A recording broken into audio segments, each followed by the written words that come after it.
E essa falsa dicotomia entre Estado e mercado, né? Quem manda é a burguesia. Em suma, é o poder real, o poder do dinheiro, capital. Karl Marx dizia que o Estado nada mais é do que um balcão do negócio da classe dominante. Sempre foi. É aqui em qualquer lugar do mundo. O que muda em cada país é a dinâmica própria de cada povo, de cada Estado, né? Como ele foi gerado e como é que foi dividido a relação de poder. E no Brasil sempre as mudanças aconteceram em função das necessidades econômicas, como em qualquer outro lugar do mundo, e os atores políticos, né? Então, eu vi uma análise interessantíssima não estou lembrado qual foi desses analistas de geopolítica, que existe no Brasil, no estado do Brasil existia um condomínio de facções, no sentido de corporações, né? Que ele falou da classe dominante acima de tudo, né? Falou do parlamento, do poder executivo, né? Que está aí, o ministério, o judiciário e os tutores da república, os militares, né? Que até hoje tem influência perniciosa e desproporcional ao que poderia ser uma democracia de verdade, né? Eles estabelecem linhas vermelhas para que de vez em quando eles intervêm sempre contra o povo, que eles estão a serviço de outra coisa, não a serviço do Brasil. Aparentemente se comportam como tropa de ocupação, não como exército nacional. O exército nacional tem Cuba, tem a Venezuela, defende os interesses do próprio país, não se alinha com o Estado-Maior de outro país, com o Departamento de Defesa de país nenhum. E eu escrevi isso aqui acerca dessa divisão de poderes, né? E essas facções de poder. Diz assim: a república que temos hoje vive a decadência. Parlamento aí que vemos chantageia a presidência. Militares tutelando, tribunais maniatando o sequestro do Estado, interesses de barões, entre várias facções o poder é loteado. Parlamento em eleição, distorcida por dinheiro. Uma representação contra o povo. Eita, errei aqui, ó. Deixa eu ver. Parlamento e eleição distorcida, aí foi feito. Uma representação contra o povo só mal feito. Os bandidos mais venais, seus negócios imorais, um poder mal engendrado, contumazes armações, entre várias facções o poder é loteado. Uma casta em tribunais, um poder assim classista, mordomias colossais, a vergonha dá na vista, um poder mantenedor num sistema opressor, nosso povo aviltado pelos ricos decisões, entre várias facções o poder é loteado. Ministério indicação, caneta do presidente, para fazer composição e o poder tocar em frente. Pobre presidencialismo, cercado de oportunismo, tem alcance limitado por um mundo de pressões, entre várias facções o poder é loteado. E a facção fardada da república, tutores, chegados à quartelada, produziram ditadores. Uma cúpula entreguista, pose de nacionalista, mas é tudo encenado. Os Yankees, seus patrões, entre várias facções, o poder é loteado. E por trás a burguesia e o grande capital.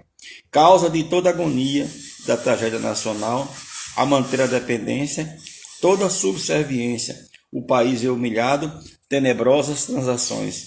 Entre várias facções, o poder é loteado. Exatamente isso aí, nada mais do que isso.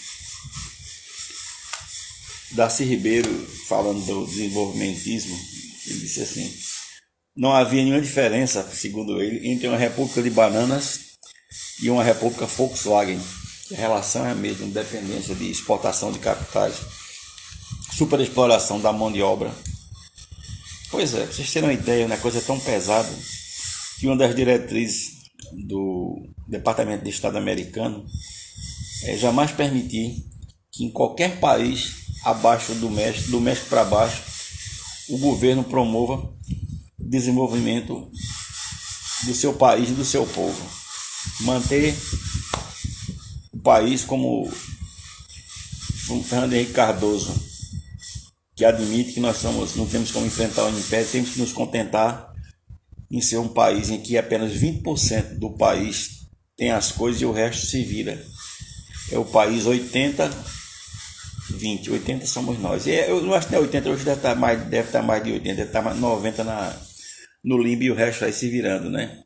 10% aí, uma casta ínfima de supermilionários, que são sócios menores do capital estrangeiro, né? Da banca financista internacional. Pois é. E a gente aqui na senzala, né? Que está vivendo desses salários ridículos. No meu caso, eu sou autônomo, né? Sou autônomo e a história é outra. Eu vou aqui repetir o outro poema que eu fiz ontem, porque sobre o Estado laico, né? O Estado laico. O Estado laico foi uma reivindicação de Lutero, né? Com a Reforma Protestante. Existia, antes da Reforma Protestante, existia uma simbiose muito forte entre o Estado e a Igreja. A Igreja era o Estado dentro do Estado, assim, como ela se colocou na Idade Média, na Europa. E a gente observa a história humana, né? Todas as vezes que o poder teocrático chegou a gerir qualquer povo, qualquer nação, sempre escambou em terror, em violência e todo tipo de aberração, entendeu? Então, em nome de Deus, os judeus já mataram quando ocuparam a terra prometida, saíram varrendo todo mundo de lá, em nome de Jeová. Os cristãos, com as cruzadas, nem se fala, né? As cruzadas que foi para recuperar a terra santa da mão dos infiéis, deu naquilo, né? Na realidade, eram excursões de saquear. Foram para roubar mesmo, usando a religião como pretexto, mas foi para roubar. Exatamente, a nova cruzada no Brasil está sendo evangélica, né? Então, os evangélicos, né, os protestantes que vieram desse conceito de Estado laico, eles querem justamente o contrário. O Lutero veio tirar de cena a adoração a imagens, a adoração a pessoas, para colocar a fé em si, a leitura da Bíblia e a interpretação das Escrituras. Hoje a gente vê aí as igrejas evangélicas, essas mais alopradas aí, para poder, o pessoal que não estranhar muito, que o Brasil é um país que o pessoal é um pé na igreja e outro no terreiro de candomblé e de umbanda, né? Tem essa dicotomia. Então, você vê uma igreja evangélica, rosa ungida, água, tudo que espírita, kardecista faz, que umbandista faz, que candomblessista faz, estão lá, né? Sessão de descarrego, cara. Que termo é esse? Quem inventou o descarrego, né? Quem inventou esse negócio de encosto, né? Onde é que tem isso, né, cara? Isso não é um conceito. Sim, isso é exatamente, é bruxaria da pior espécie, né? No que é de pior. Eu digo assim, em relação a essa coisa da teocracia, que diz assim: Deus, um ente imperial, tem nome, em seu nome tem poder. Sacerdote vil venal, desde sempre quis fazer, nos demonstra o passado, ungido poder no Estado, bom senso na contramão, descambando em tirania, no poder teocracia, sempre deu em opressão. Como então questionar o que vem da divindade? No final capitular, sempre a temeridade. A igreja assim fez e agiu com sordidez, em cruzada inquisição, muito mal aí faria, no poder teocracia, descambando em opressão. A casta sacerdotal, com poder absoluto, tirania clerical, sendo o final produto, independe de qual crença. O pecado, a ofensa, com pesada punição, alguém interpretaria, no poder teocracia, descambando em opressão. A cobiça por riqueza, a vontade vil mundana, onde toda realeza traduziu em fé tirana, sacerdócio deturpado, quando vira um estado, demoníaca unção, como tal vã heresia, no poder teocracia, descambando em opressão. Todos os credos já mataram, foi em nome do sagrado, muitas vidas aviltaram, em nome do enviado, sacerdócio de tiranos, com seus atos desumanos, o inferno aí então, isso tudo pronuncia no poder teocracia, descambando e opressão. Um sistema implantado em nome de algum Deus, o terror como cajado a tanger os gados seus, temerárias punições, atos, vis, perseguições, medo, culpa, punição, e ao povo a agonia no poder teocracia, descambando e opressão.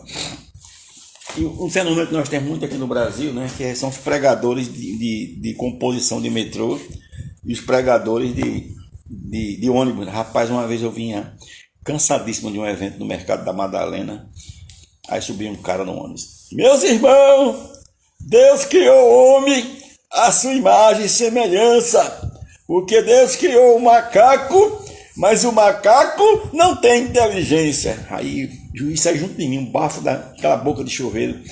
Eu digo, irmãozinho, tem uma espécie de chimpanzé na África chamada bonobo. O bonobo é um animal que ele é 99,98% geneticamente igual a um ser humano. Somente 0,2% dos genes dele que diferencia do nosso, lá nesse aqui. Meu amigo, o ser humano é quase um bonobo, o bonobo é quase um ser humano. Ele falou assim, mas meu irmão, você está falando besteira, porque o macaco não tem inteligência. Eu digo, rapaz, tem. Quer ver que tem? Você já viu algum chimpanzé dar 10% das bananas dele para algum pastor?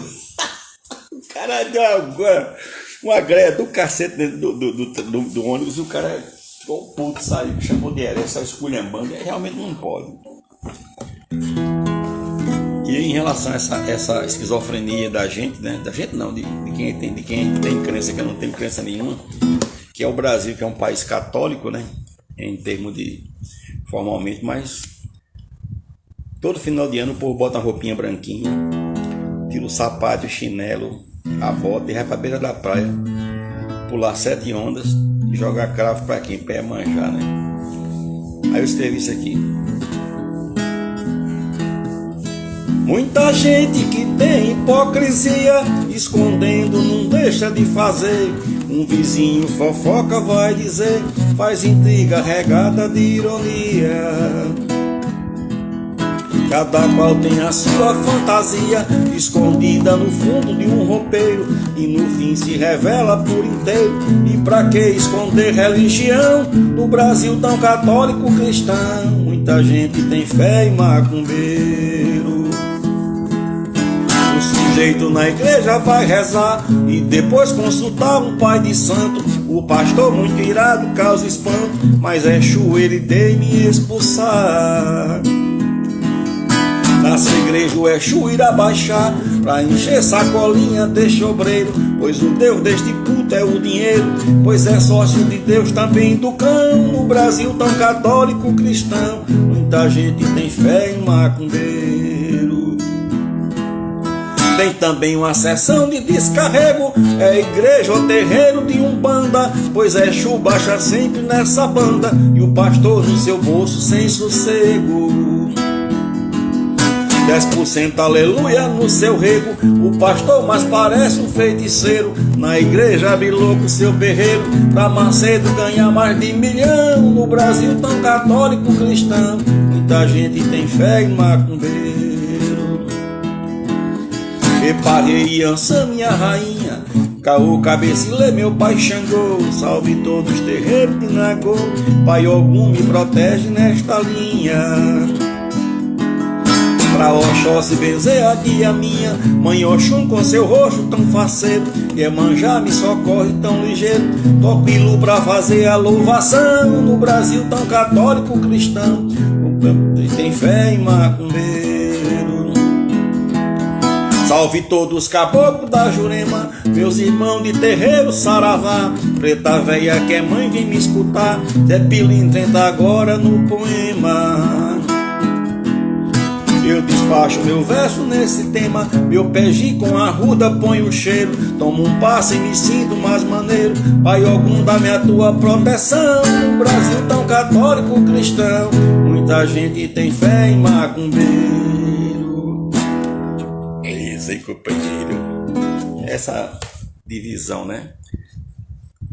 Eu tava vendo uma igreja evangélica, o cara com um quipá de rabino. uma bata de babalorixá, os caras tocando os tambores assim, ó, bem tocado assim, tipo ogã mesmo. Aí um amigo meu disse que era candomblé de Deus. Eles incorporando os elementos da religião afro, né? É isso, né? É isso. A gente vive nessa dicotomia danada.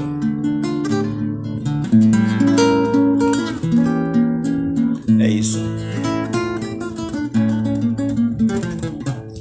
Eu tinha feito uma brincadeira. Era um vizinho meu aqui que ele era de Umbanda. Ele era ligado a Umbanda e ele era um cara todo errado. Tomava cachaça da porra, fumava maconha doidado. E cara todo doido, cara todo vida louca, né? E ele ganhou do namorado dele, que era o pai de santo, uma moto CB400. E ele ficou, na época dos anos 80, uma moto CB400 era um negócio extraordinário. Ele foi dar um rolê com a rapariga dele lá pro lado de prazer. Ele bateu numa. Bateu não, o caminhão atropelou ele, quase mata. Então ele ficou todo fodido. Ficou 38 dias em coma, entubado. Aí quebrou o braço, bacia, a perna, quase morre. Virou um Robocop. Ficou 6 meses na traumatologia, então cirurgia e outra, recuperação. Ninguém visitava, a família não estava nem aí para ele, que era uma alma cebosa. Mas aí a Assembleia de Deus foi lá e deu aquela assistência espiritual. O pastor, uma filhazinha gostosa que ele tinha lá e tal. Eu sei que o cara se converteu. Ele chegou aqui perto de casa. Ele tinha um PG em casa. Ele mandou 2 pedreiros descer a marreta no PG dele. Jogou exatamente aí tudo. O testamento cheio de macumba. É isso mesmo. É isso mesmo. E o cara, bicho, quando eu fui lá pro terreno assim, tinha assim, Cosme aqui, Damião do outro lado, separou Cosme e Damião na marretada. E eu fiz uma música para ele chamada Aleluia Misifio, que é a saga de segundo minha irmã mais velha, a aposentadoria de cabra safado é se converter. Pararararara, pararararara, parararararararare, parararararararara. Hoje eu não tomo mais cachaça, nem acendo vela para os Exus. Me tornei um homem diferente. Hoje sou um servo de Jesus. Hoje eu já não fumo mais maconha. A zona eu não frequento mais. Sai da minha frente, cai fora o capeta. Não enche o meu saco, Satanás. Eu sigo o meu pastor, votando na direita. Não voto nos vermelhos nunca mais. Eu me converti, virei um crente. Não encho mais a cara de mel. Não vou atrás de rapariga, nem boto gaia na mulher. Eu me converti, virei um crente. Um servo de Cristo no Brasil. Se o Satanás surgir aqui na minha frente, digo a ele, caia fora o imbecil. Se ele insistir com esse papo diferente, mando ele lá pra Jardim Brasil. Minha casa não tem quarto de santo. Joguei fora os santos do PG. Detonei a pomba gira, Exu tranca a rua, seu piriri. A vizinhança me olha com espanto. Não dou despacho para os orixás. Se eu não pagar os 10%, o pastor é que vira o Satanás. Se eu não pagar os 10%, o pastor, aleluia, é que vira o Satanás. É que vira o Satanás. Salta pra lá, peste. Pequenas igrejas, grandes negócios. Templo é dinheiro. Enfim, ainda radicalizava, dizendo assim que nenhuma teologia é de libertação. Tem uma piada dentro do Pasquim interessante, que um dia se reuniu para conversar um pastor, um padre e um rabino. E a questão deles era como é que era feita a divisão das ofertas dos seus respectivos rebanhos. Aí o padre falou, não, é o seguinte, eu chego no centro da igreja, faço um círculo e jogo para cima o dinheiro. O que cai dentro do círculo é para as obras de Deus, o que cai fora é para minha despesa. Aí o Rabino falou, eu faço exatamente parecido, só que o que cai fora é de Deus, o que cai dentro é das obras de Jeová. E aí, irmão, pastor, é o seguinte, eu chego na igreja, eu não faço ciclo nenhum, jogo tudo para cima, o que ele pegar é dele. Pronto, a lógica é essa. É isso, pois é. E eu vou cantar agora a música que eu fiz em homenagem aos cultos afro-brasileiros. Vou louvar Pai Ogum no terreiro, Ogum Nhede igual meu orixá, na Umbanda São Jorge Guerreiro, Umbanda que é coisa de cá. Homem branco quebrou meu pezinho, me obrigou pra seus santos rezar, mas da fé que eu nunca esqueci, Pai Ogum benze o meu patuá. Ogunhê, meu Pai Ogum, Ogunhê benze o meu patuá. Ogunhê, meu Pai Ogum, Ogunhê benze o meu patuá. E aí, Ailton, como é que tá, companheiro? Companheiro daí da Bahia, poeta retado, cara, maravilhoso poeta. Chama ele pra conversar. Chama ele pra trocar uma ideia. Chama aqui o Ailton. Se topar, né? Se topar, eu chamo você. Vamos lá. Entra aí, camarada, pra gente conversar. Ei, caboclo, velho. Tô comendo mandioca. Poxa, ainda bem. A mandioca é a mãe do Brasil, né? Sabia disso? Uhum. Da mandioca, se não fosse a mandioca, o Brasil não teria sido colonizado. Eles estariam quietos. E os bandeirantes, por exemplo, eles iam dentro da mata, e a cada pedaço que eles entravam na mata, eles plantavam uma roça de mandioca para poder voltar e ter a base alimentar. Sim. A mandioca quer dizer, tanto a macaxeira, né, que a gente conhece como eles conhecem como aipim no Sudeste, como também a mandioca para fazer farinha. Isso. Agora, a farinha de mandioca, por exemplo, a mandioca era conhecida como pão dos pobres, né? Pão dos pobres. Pão dos pobres. Então, quem inventou de botar o pão no Brasil, quando a corte de Dom João VI chegou no Brasil, né? E a corte de Dom João VI era muito afrancesada, né? Porque era a cultura dominante da Europa, era a cultura francesa. Então, o senhor Monteiro Lobato, por exemplo, né? Monteiro Lobato, não sei qual foi desses intelectuais aí, que um dos símbolos da civilização era comer pão de trigo, cara. Aqui no Brasil, o trigo que é uma coisa que não dá no Brasil, no sul muito pouco, que é uma cultura de clima temperado, não dá no Brasil, não tem. Então, nós saímos da mandioca, velho. Saímos do povilho seco que faz a pão de queijo, nós saímos da mandioca do beiju, Que faz o beiju. Tapioca e a nossa mandioca que faz a farinha para comer trigo. Um negócio que a gente não produz aqui, sai caro importar, que o preço é em dólar. Isso, sem falar de uma outra coisa, né? Porque, na realidade, eu digo que nem foi a corte de Dom João VI que fez isso.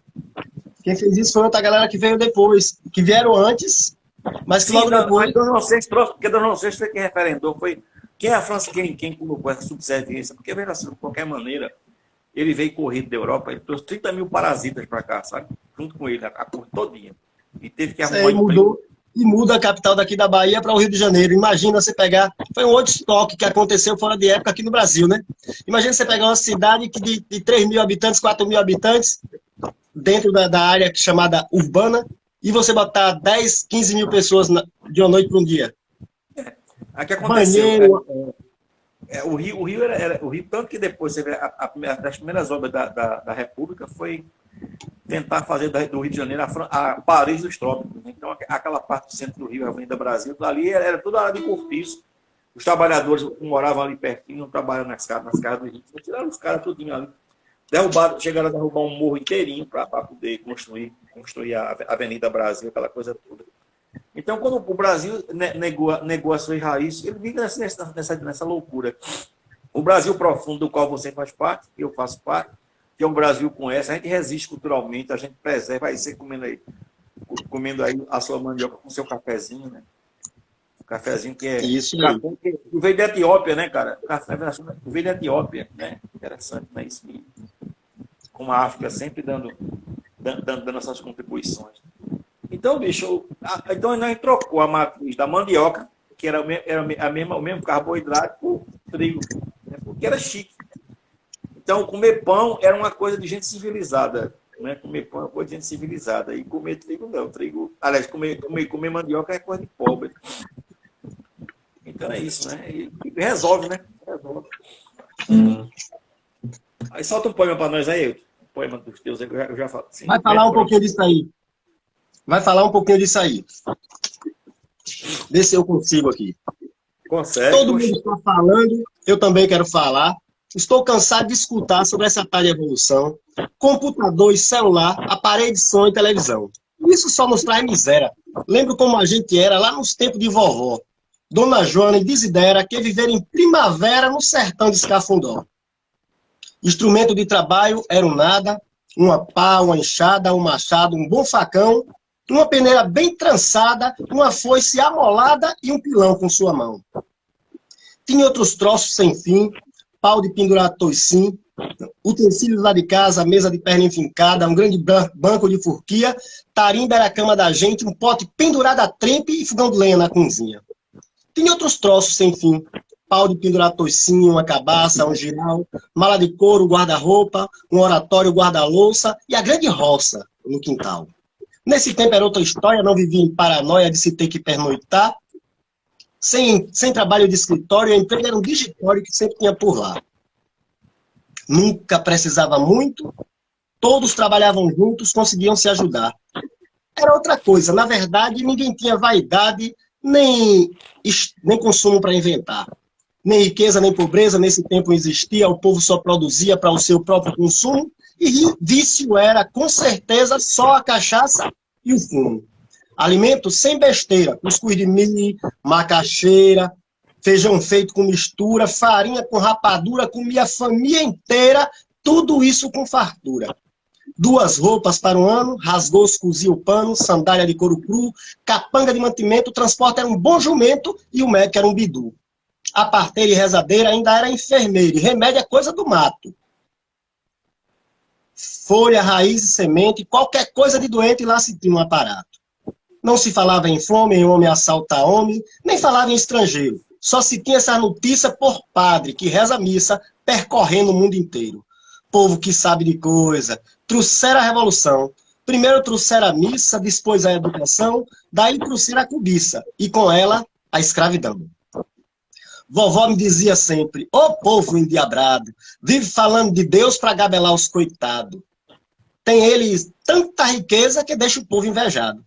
Nenhum pega na enxada, numa foice ou num facão, dizem que são empregados, mas cá viraram patrão. Tem sempre as melhores safras, sem nenhum caldo nas mãos. Pregam eles a igualdade, porém sem nunca fazer. Eram escravos do Senhor, para nós, donos do poder. Viviam vidas de luxo que nós não podíamos ter. Viviam em casa de tijolo, salão e quarto arejado. O piso era toda coberta de telha e o piso era ladrilhado. As paredes revestidas com um papel decorado. Trouxeram técnica agrícola, criaram as olarias. Os fiéis mais invejosos, que tudo também queria, trocaram por pão de trigo o seu beiju de farinha. Trocaram as fartas roças por uma casa vazia, suas pracatas de couro por chinelas mais macia, sua autossustentação pelo emprego da olaria. Assim criou-se o consumo para quem da produção, e é um contraste tão grande na tal da evolução, o pobre é quem paga tudo para a riqueza do patrão. O povo é mesmo cego, a cegueira é a ambição. Nordestino passa fome, mas alimenta a nação. O eleitor é empregado e o político é o patrão. Meu compadre, é isso mesmo que eu vejo nesse momento, é que o meu casebre de palha é o teu apartamento. E o teu carro importado é o suor do meu jumento. Sei que o meu calendoscópio fez o teu televisor, minha máquina de escrever deu o teu computador. Também sei que o meu voto pode te fazer doutor. É que a tal evolução me faz pensar diferente, e em período de eleição, todo o povo vira gente. E assim eu faço as carapuças, para quem couber, no repente. Ailton Ribeiro, Revirando a Evolução. Muito bom. A revolução, no caso, seria nem sempre a contemporaneidade significa um avanço, né? Uhum.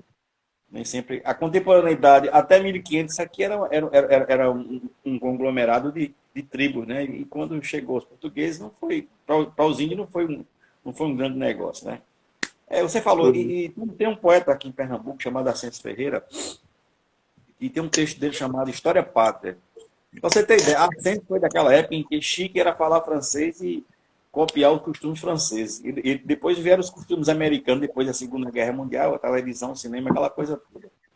Ascenso diz um texto chamado História Pátria, que diz assim: plantando mandioca, plantando feijão, colhendo café, borracha, cacau, comendo pamonha, canjica, mingau, rezando de tarde nossa Ave Maria, negramente, caboclamente, portuguesamente a gente vivia. De festas no ano, só 4 que havia. Entrudo Natal, Quaresma e São João, mas tudo emendava num só carrião. E a gente dançava, vadiava, comia, negramente, caboclamente, portuguesamente, todo santo dia. O rei, entretanto, não era da terra. E gente para a Europa mandou estudar. Gentinha idiota, e trouxe a mania de nos transformar da noite para o dia. A gente que tão negramente, caboclamente, portuguesamente vivia. E foi-se um dia nossa civilização tão fácil de criar.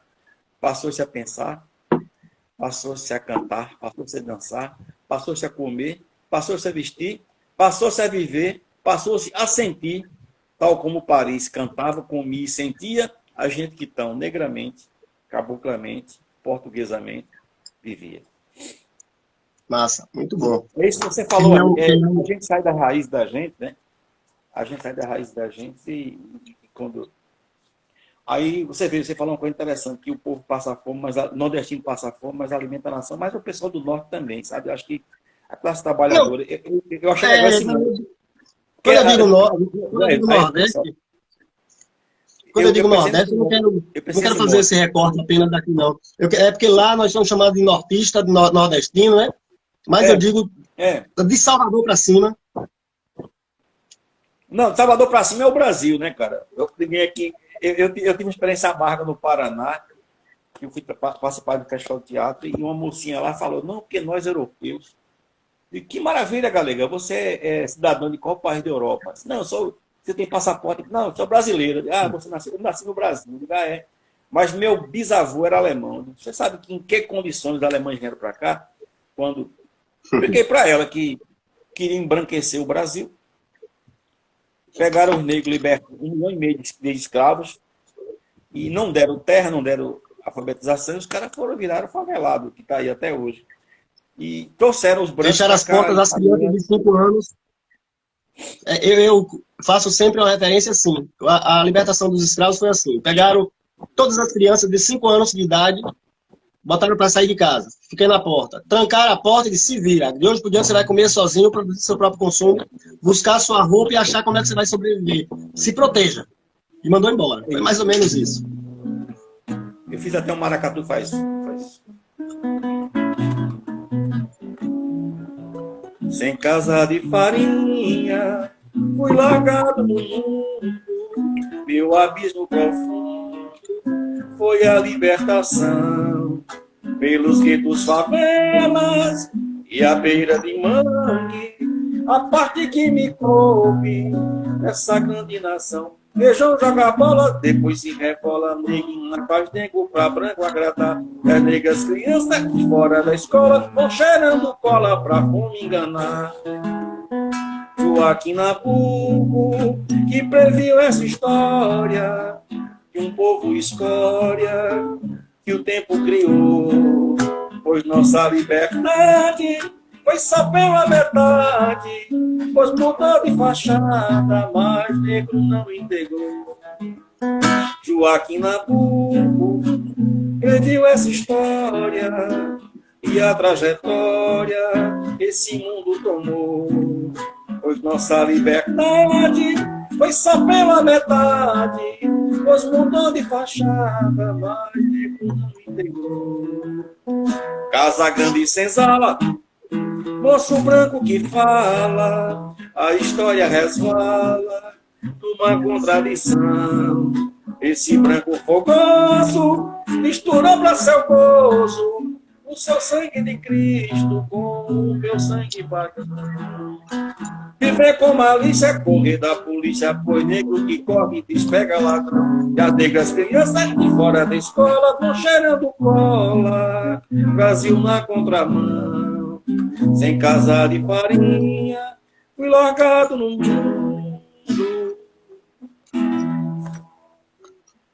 Porque a casa de farinha era riqueza, era a casa de farinha. O cara que tinha uma casa de farinha no século XIX, cara, era o dono, era o dono de um Walmart. Quer dizer, era o cara que tinha segurança alimentar e depois ele se virava, comprava roupa, fazia outras coisas. Era isso. Como você falou aí, sua avó tinha a roça, criava um porquinho, fazia a própria linguiça. É autossustentável. Pobreza, existia pobreza, mas não miséria, né? Não miséria. O povo não era doente. Ninguém passava fome, todo mundo ajudava todo mundo, sempre tinha de sobra. E assim, não precisava, ninguém tinha patrão. Sabe, dava um digitório para alguém e ali ajudava, era um mutirão que se fazia, todo mundo conseguia produzir para todo mundo. Sabe? Outra coisa, como não tinha geladeira, se o cara matava um porco grande, barrão, ou ele salgava o barrão todo, então ele tinha que dividir com a galera. Cada fim de semana uma família matava um barrão daquele e todo mundo comia porco, comia as criações, porque não dava para todo mundo. Os índios fazem isso. Eu tinha um seriado chamado Xingu, passava na TV Manchete, aí mostrou assim uma tribo, Guayalapiti. O índio chegou com um viado nas costas, caçou um viado com arco e flecha, chegou no centro da tribo, ele tirou o corpo, jogou as vísceras para fazer, ele fazia um mingau com as vísceras lá, e chamou as famílias tudinho, pegou um pedaço, pegou um quarto feito um quarto de molde para ele, e ó, pessoal, tá aqui. Todo mundo chegou ali, pegou um pedacinho e tal, e a tribo todinha, nesse dia, uma tribo assim, umas 100% outras pessoas comeram a carne do viado. A proteína estava garantida, porque ali todo mundo tinha seu beiju, tinha suas frutas, mas faltava proteína animal. Um cara só resolveu. Pegou um animal lá na geladeira, vai fazer o quê? Vai comer um animal de 50 quilos sozinho? Ninguém come 50 quilos de carne sozinho. Pois é. Assim, essa ainda é uma ideia assim, que a gente precisa ver, né? O capital, ele acaba destruindo essas possibilidades. É sempre a questão do lucro. E eu acho que esse lucro vem quando o homem começa exatamente a armazenar, né? Eu acho que o primeiro indivíduo que começou a armazenar grãos ou frutas foi o cara que criou o capitalismo. Começou aí. Começa a fazer o processo e aí já era. Hoje a gente tem todo um processo de escravização mesmo. Precisou da mão de obra para a produção, e o grande senhor dos feudos era o dono de tudo, enquanto o trabalhador não tinha nada, né? Devia ter a vida, em nome de uma tal segurança. E se não fosse o próprio trabalhador, o guerrilheiro, o senhor feudal não sobrevivia, né? Exatamente. Os caras deixavam de acreditar em si próprio para acreditar no poder de mando. Exatamente isso. Pois é, rapaz. Aqui no Brasil, é porque a gente teve uma sociedade que foi... O Brasil fez a independência com o filho do opressor, Dom Pedro I. Quer dizer, sempre foi um acordo que costurou por cima, um acordo de elite. Mas eu acredito na nossa independência, Alan. Eu acredito na independência da Bahia, na independência de Pernambuco. Eu sei, claro, eu também concordo com você. Isso aí que eu disse que houve no Brasil foram arranjos de elite, né? A República foi a mesma coisa. A República explotaram o imperador porque a Isabel tinha assinado a Lei Áurea e deixou e deu prejuízo aos caras, né? Porque quer queira, quer não, os caras deram prejuízo, porque o escravo fazia parte dos bens dos caras, era um bem imóvel, como outro qualquer, tinha valor de mercado. De uma hora para outra ele não tinha mais aquele valor, ele tinha só a terra. E mandaram entender exatamente isso aí. Então o Brasil nunca teve assim A primeira tentativa que foi feita em 30, os caras disseram, vamos fazer a revolução antes que o povo faça. E fizeram a revolução de 30, sempre o arranjo de elite. Quando não deu certo o arranjo de 30, 37, 35, 37 o Estado Novo. Depois o fascismo perdeu a guerra, Getúlio foi derrubado pelos americanos. Sempre um golpe. Sempre um golpe contra o sistema que estava aí. Um amigo meu, chamado Isaías Andrade, ele teve muito aí para o Recife, vivendo de buzu, lá pelos idos de 2000. Ele escreveu o seguinte: numa caneca de café, montaram 3 amarelos, Cabral, Anchieta e Caminha, 2 bodes e uma galinha, trouxeram para comer, muito vinho para beber, umas massas para misturar em sua tripulação. Ah, ladrões, bandidos, assassinos, para uma nova nação formar, deixando-se seduzir aqueles povos ameríndios, por mastros longos bem-vindos, muitas velas a bailar. Aproximou-se sorrindo a tripulação lusitana, encantados pela mata, outros pássaros hão de cantar. Trouxeram suas bugigangas, um espelho, 3 facas, 2 pentes, 14 escovas de dente, 7 camisas, 6 calças, cuecas para agasalhar, tarados, loucos, frustrados, homens falsos ao corpo, acalmando suas tensões, abaixando seus tesões, trocando suas posições, impondo a opressão, surrupiando a riqueza em nome da sua nobreza, implantando a pobreza, catequizando e matando, escravizando e roubando para o Brasil procriar. O título dessa é A Chegada da Trupe de Cabral. É seu? Não, é de um amigo Isaías Andrade. Eu peguei aqui um pedaço do texto que você declamou, eu digo assim, fiz agora. Todo social dilema, sistema capitalista, o poder sendo classista. É assim nosso sistema. Não resolve o problema, por aqui povo sem chão, sem terra, arribação, por aí toda desgraça. A fome meu povo passa, mas sustenta esta nação. A nação, é isso aí. Eu peguei contra a fome, porque fome é rima difícil, mas passa não. Passa fome, fome passa. Eu troquei o mote. É isso. Pois é, meu amigo, a gente vive nesse processo, porque nós somos aí, eu, você e os demais que estão com a gente, nós somos contra a cultura. Que a cultura dominante é a cultura de massas, que é alienante. E o Brasil sempre teve, Darcy Ribeiro mesmo falou isso, que o Brasil sempre teve 2 Brasis. A Ariane também fala sobre isso. O Brasil real, que mantém a sua coerência, e um Brasil que namora com uma coisa que não é ele, né? A classe média branca do Brasil todo, ela copia os modos de morar, né, de comer americano. Rapaz, eu trabalhei dando aula de violão aqui em Recife, e eu achava engraçado que quando ia dar aula para os meninos da classe média alta, do bairro chique aqui perto, cara, os caras viviam uma realidade californiana, velho. Assim, a estética das casas californianas e tal. Teve um que chegou para mim, falou assim, professor, eu passo uma aula, eu não quero aprender mais música brasileira, não, eu quero que o senhor me ensine a tocar rock. Eu falei assim, olha, você me desculpe, mas eu não tenho esse repertório, meu compromisso estético e cultural é com a cultura brasileira, então eu estou aqui para desenvolver a música brasileira. O rock já está muito desenvolvido, muito rico, muito bem pago, então eu devo, porque eu cobrava o mês, o cara pagava as 4 aulas, eu dava as 4 aulas. Então, quando acabava as 4 horas, ele pagava mais 4. Essa já estava a terceira vez, eu vou dar só uma aula semana que vem. E se você esse diapasão de rock, infelizmente, eu não vou trabalhar para desenvolver a cultura de outro povo, não. Tá muito rico. Porque ficou por e larguei mesmo. Porque eu tinha por quê? Porque eu não falo inglês. Eu sei cantar. Eu consigo cantar em inglês, que eu sei, eu estudei. Eu tenho inglês no nível básico, quase médio. Eu consigo ler, entendo o livro, e se me der uma letra, uma música, eu consigo cantar, porque eu sei pronunciar. Mas eu não tenho influência.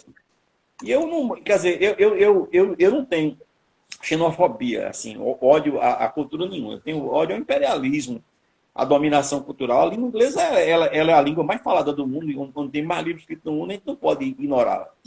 E assim, sem falar de uma coisa que também é um domínio, que também mostra um domínio imperial, né? Porque se a gente recorre ao tempo histórico, a gente vai entender. Primeira Revolução Industrial, o que fica é a língua, né? Tudo que ia para o mundo inteiro era em inglês, porque vem da Inglaterra, onde as máquinas surgiram, etc, etc. Então a língua inglesa domina o mundo, que só se comprava coisa a nível de fronteiras a partir do inglês. Quando você chega à Segunda Guerra Mundial, Nixon cria lá aquela ideiazinha do dólar, né? Do dólar. E aí existe 1 quilo de ouro para cada dólar. Uma farsa criada pelos norte-americanos e se criou e aí a moeda vira dólar. Então tudo que você compra hoje é em dólar. São os resquícios das guerras. Os resquícios ainda que ninguém sabe, né? Que esse é um padrão de uma classe dominante que impõe essa coisa. Naturalmente a coisa aconteceu. O Japão teve toda a tecnologia, todo o avanço, podia estar forte aí, mas acabou se entregando também aos Estados Unidos e cedeu o espaço tecnológico para os Estados Unidos, perdendo, na realidade, uma hegemonia muito grande, que era tecnológica. Hoje, praticamente não se fala no Japão, se joga para a China, e se tem a China como comunista, como não sei o quê, como não sei o quê, mas tem uma tecnologia super avançada. Chegou um caba bom aí, Carlos Silva, poeta. Carlos quer entrar com a gente, tem Carlos para trocar uma ideia. Carlos tem umas ideias boas também. Quer entrar, meu irmão? Quer que eu chame? Vou convidar ele para conversar com a gente aqui. Convide ele aí. Chamar Carlos Silva aqui. Chamei o poeta aí. Outro, 2 baianos, coisa boa. Calda de cipó pra gente. Aí, Calda de Carlão, cipó, é? Sim, você tá certo, cara. Eu digo assim, velho, eu faço show musical, né? Eu canto em outros idiomas. Agora, isso não faz de mim menos brasileiro. Agora, chegou o Carlão aí, ó. Cadê Carlão? O único idioma que eu canto é o errado. Primeiro porque eu não canto mesmo. Eu botou só o chapéu. Só o chapéu. Cadê o Carlão, Carlos? Cadê ele aparecer? Eu vou tirar ele. A gente canta umas coisas de improviso, é legal pra caramba. Carlos é muito bom. Ele disse que você é o grande mestre. Faz outra poesia aí, cara. Faz outra poesia pra nós aí, companheiro. Outra poesia das tuas aí. Gostei muito dessa daí, meu amigo. Vamos ver se eu acho um aqui que dê pra fazer. Vou pegar o meu caderno aqui. Solta mais uma. Eu tô ouvindo. Só pegando um negócio. Tá? Pegando aqui meu arquivo. Você começou. Pronto, pode saltar, tô aqui. Pronto, eu vou do deputado que foi logrado pelo cão. Um ilustre deputado que representou o sertão. Ai, ai. O cara já começa errado. Como é que ela começa? Um ilustre deputado que representou o sertão, que viveu cá no Nordeste, mestre da corrupção, tentou enganar São Pedro e foi logrado pelo cão. O ilustre deputado, famoso lá no Congresso, eleito por bem 6 vezes e por partidos diversos, foi visitar o inferno e nunca mais fez regresso. Na campanha eleitoral, numa disputa acirrada, um eleitor do ilustre teve uma causa vingada quando matou o deputado com uma única facada. O deputado, já morto, foi visitar outros planos e, ao chegar lá no céu, foi logo se apresentando. Deputado Magalhães, irmão e pai dos baianos. São Pedro, meio assustado, foi lhe recepcionando. Me diga lá, deputado, por que vieste para cá? Políticos não ficam aqui, e sim do lado de lá. Retruca o deputado. Tá me negando o ingresso? Que democracia é essa na matriz do universo? Por favor, me deixe entrar, humildemente te peço. Não estou negando o ingresso, e aqui tem democracia. Diferente do Brasil, o país das anarquias, direito aqui é para todos, não é como na Bahia. Aqui não criamos lixo, por isso não temos vega. Não há Constituição, porém temos nossas regras. Aqui não se dá ingresso e nem tampouco se nega. Preste bastante atenção no que eu vou te dizer, pois estas aqui são as regras que eu tenho para você. Dou-te um dia em cada lado para tu poder escolher. O deputado responde, assim fica bem melhor. O cabra não ter escolha realmente é de dar dó. Fica um dia em cada canto, assim não escolho o pior. Mas só aceita a promessa para não dizer que é fugir das regras que tu me deste, ou então que infringir. Mas logo lhe adianto que quero ficar aqui. O deputado de São Pedro entra no elevador, São Pedro aperta o dedo, por vontade do Senhor, primeiro dia no inferno. Desceram até que chegou. Chegando, a porta se abriu no reino de Zebedeu, o deputado viu logo um bando de amigos seus, quais vieram ao seu encontro. Olha quem apareceu! O lugar era bonito, cheio de verde gramado, lá uns praticavam golfe, bilhar e até carteado, e Lúcia estava servindo um bom uísque importado. Depois chamou os amigos para comemorar o dia que aquela visita ilustre ao seu reino descia, e mandou chamar umas meninas para praticarem orgia. Assim passou-se o dia que o deputado nem viu. Foi quando o elevador em sua frente se abriu, São Pedro chama, ele entra, fechou-se a porta e subiu. Novamente, a sua estada no céu lhe fez ficar relaxado, lá trombetas e harpas celestes entoam um som sagrado, monótono, porém bonito, descansou do dia passado. Novamente passa o dia e ele nem percebeu, São Pedro pergunta a ele, qual dos dois tu escolheu? Ele tentando enganar, sem jeito, nem respondeu. São Pedro disse, eu sabia, todo político é assim, te dei direito de escolha, pode dizer para mim, tu queres ir para o inferno, mas não achou aqui ruim. O deputado, é isso mesmo. Te mentir eu não consigo. Além disso, caro Pedro, lá estão os meus amigos. Desculpe pelo trabalho, eu não quis teimar contigo. E novamente desceram os dois no elevador. Chegando, a porta se abriu, o baiano se assustou. Onde ontem estava verde, o sol desertificou. Os seus amigos aos trapos, catando o resto no lixão, com um espeto em brasa, catucavam os dentes do cão e ratos saltavam das tocas para virarem refeição. Mesmo assim, pergunta a Lúcifer, o que foi que aconteceu? Tantas árvores, tanto verde, como tão rápido morreu? E as farras? E a riqueza de todos os amigos meus? Aqui tá tudo legal. Não fique assim preocupado. Sei que tu és da Bahia, já está acostumado. Que era parlamentar, disse Lúcifer ao deputado. De políticos como tu, garanto que sou devoto. Corruptos e trapaceiros, pro vosso lado é muito voto. É que ontem era campanha para conquistar o teu voto. Saca assim aquela festa, como nós gastamos grana. Mas precisávamos de tu, um cabra cheio das manhas. Mas já ganhamos teu voto, assim, acabou-se a campanha. O deputado que foi logrado pelo cão de Ailton Ribeiro. Muito bom, exatamente isso aí. Vamos lá, Carlão, tá com o violão aí? Rapaz, não tô não. Eu quero fazer... Como é o nome desse poeta que tá aí? Como é o nome desse caboclo? Ailton Ribeiro. Ailton Ribeiro é da Bahia também. É da Bahia. Não é tão perto de você, não, porque ele é de Caldas de Cipó. Tua cidade, qual é, Ailton? Tua cidade, Senhor do Bonfim. Estou em Senhor do Bonfim. Eu sou apátrida. Onde eu estiver, eu sou. Sou do Senhor do Bonfim, hoje. Ele é de Caldas de Cipó. O Carlos é... Pertinho de... Cadê o violão? Pertinho de Filadélfia, né? Isso. Ele é perto de Filadélfia. Cadê o violão, Carlão? Um matuto aputalado no país da roubalheira. Nada de bom pro seu... Vendo assim tanta besteira, nada de bom pro seu lado, sentindo-se tão enjoado, rasgou o título de eleitor. Se lasque o governador, o presidente do Senado, se arromba os deputados, pois eles não votam mais. Ô raça de Satanás, desgraçado, enganador.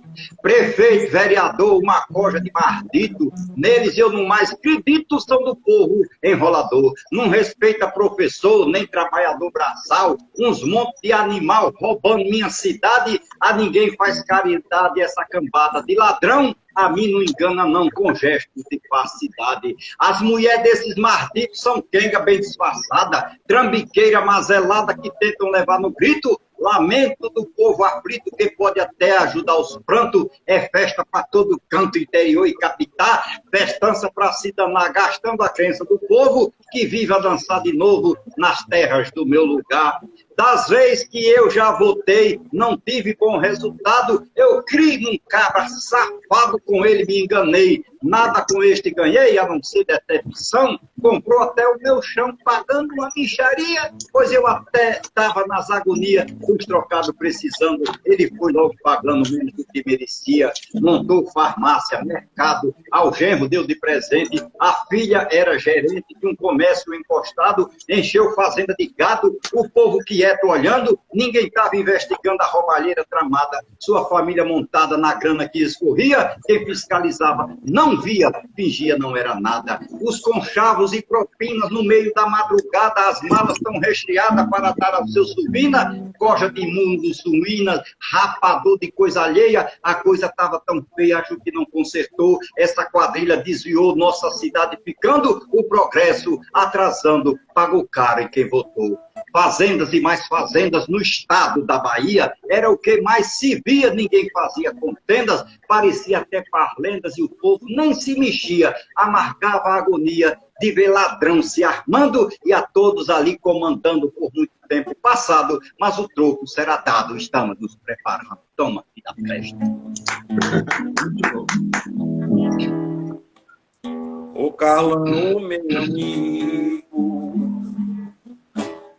Eu aqui digo bom dia. Junte de Ailton poeta, nesta hora com alegria. Eu aqui do meu estou, vendo o seu chapéu de couro, cabra bom de poesia.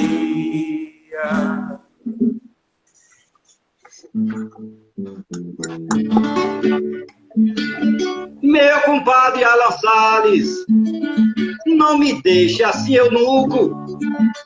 Toda cidade que eu passo nesse mundo é um cuco.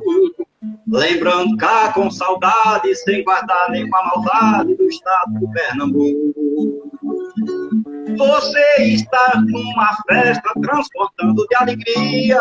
Tem 2 cabras assim de peia pra fazer a cantoria. Esses 2 machos de baixo são os cachos cada Bahia. Eita. Assim eu peço de Assim eu peço desculpas. Não sou bom no improviso, Carlos e o Alan Salles. Não tomo o aperitivo, peguei aqui um café. Vou pedir para outra mulher para me fugir do castigo. Eu vou ficar nessa de apanhar aqui se eu não sei trabalhar com a rima improvisada, meu compadre. Não, mas não tem o caso, não. Mas veja só, entenda. Você sabe o que é que eu gosto de você?